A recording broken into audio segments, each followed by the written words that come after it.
Sir police দেখলে আমার একটু ইলার্জি আছে। সে তো জানি, সে তো জানি। ওই স্যার ওই একটা সন্ত্রাস আছে। সন্ত্রাস? হ্যাঁ। বড় সন্তান আরে ভাই এমন কোনো কাজ নাই সে না করে স্যার। আরে এই তো আমি খুঁজি, কোথায় আছে? চোর চুরি করে, সন্ত্রাসী করে, মানুষের কাছে কিছু আরে আমি খুঁজি, এই খোঁজ করি আমার চলে দোকানে। চলেন স্যার, এখনই দেখাই যেতে পারবো? আমি আপনি তুমি চলেন। আচ্ছা এই শোনো, এই শোনো, আমার দেখলে দৌড়ে সরিয়ে দিতে পারে, তোমরা আগে দেখো, আমি আসছি পিছনে, যাও। ঠিক আছে আসেন স্যার আসেন।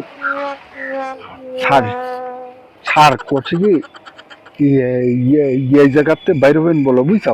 এক মিনিটের ভিতরে বাইরে তুমি এই রোড দিয়ে, এই রোড দিয়ে। তুমি এই গাছতলায় বসে থাকবেন, বুঝছেন? তারপরে দেখবেন কি আচ্ছা আচ্ছা, আমি কি করা লাগে আমি চলে দেখবো। আসবেন। কি করা লাগে আমি দেখবো, তোমরা দেখো।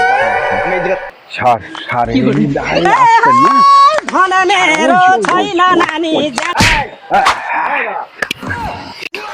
তোরা খাই ভদ্রলোক দেখায়, মুখে দাড়ি, সুন্নতি, তোর নামাজ কালাম, তুই এরকম সিটিং, বাটপারি, চিন্তা, এগুলো কেন করিস?